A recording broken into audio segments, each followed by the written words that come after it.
Ассаламу алейкум, урматтуу мекендештер. Жалпыңыздарга кутмандуу күн. Москва шаарында, тагыраагы Москва областында, Подмосковье деп коет, Крокус Сити Холл деген жерде аябагандай өкүнүчтүү окуя болуп өттү. Канчалаган адам заты көз жумду. Албетте бул өтө кайгылуу окуя. Териштирүү иштери жүрүп, негизги каармандар болуп эсептелген тажик улутундагы 4 жаран кармалып отурат.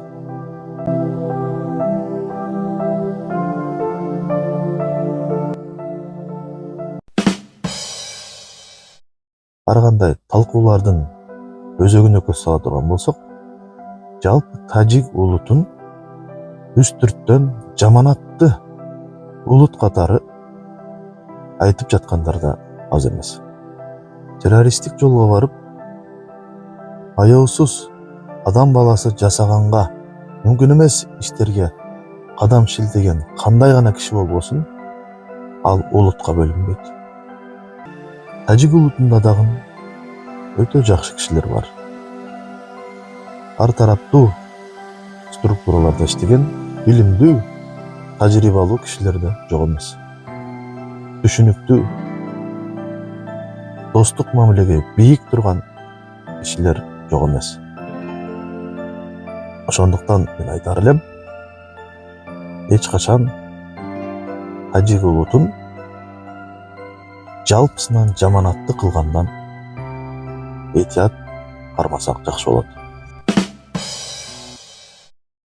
Анан өзүңүздөргө белгилүү болгондой, окуя болуп жаткан учурда мен сыймыктануу менен айтат элем, биздин жердешибиз, биздин бир тууган мекендешибиз, энибиз 15 жаштагы Халилов Ислам аттуу жигит ошол болуп аткан каргашалуу күтүүсүздөн келген окуя учурунда жалгыз гана өзүнүн кек башын ойлобостон туруп, ошол жердеги шашып, эмоция калтырып, каяктан кантип ушул болуп аткан кырдаалдан чыгып кетүүнүн айласын издеп турган жүздүн тегерегиндеги кишилерге жол көрсөтүп, алардын жанын сактап калууга кайсы бир деңгээлде өз салымын кошту деп айтсак туура болот.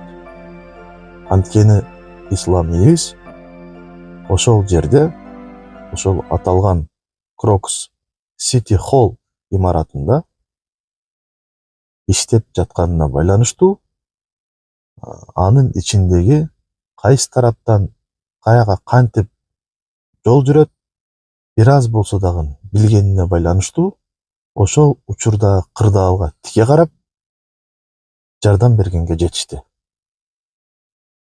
Бул мактоого аларлык, алкышка татыктуу болуп эсептелет. Биз мындай Ислам аттуу энибиз менен башыбызды бийик көтөрүп, сыймыктана турган иш жасады деп айтсак туура болот. Ислам энибизди чоңойтуп, талим тарбия берген ата-энесине биринчилерден алкыштар болсун. Азаматсыздар, ушундай жигитти корч, тайманбас кылып өстүргөн сиздерге терең таазим. Бар болуңуздар. Мисалы үчүн, ар бир эле киши ошондой күтүүсүз болуп аткан учурда бирөөнүн эмес, өзүнүн жанын сактап калууга гана киришет. Бул чындык. 100дөн 1, балким 1000ден 1 кишилер ислам сыяктуулар болуп эсептелет. Ошондуктан дагы мен баса белгилеп айтат элем, Ислам аттуу энибизге алкыштар болсун, мактоолор болсун. Иштерине ийгилик, келечекте кандай гана кесиптин ээси болбосун, татыктуу, кыргыздын келечегине жараган, ушул кыргыздын чыгаан инсандарынын бири деген статуска ээ болоруна чын жүрөктөн тилектешпиз.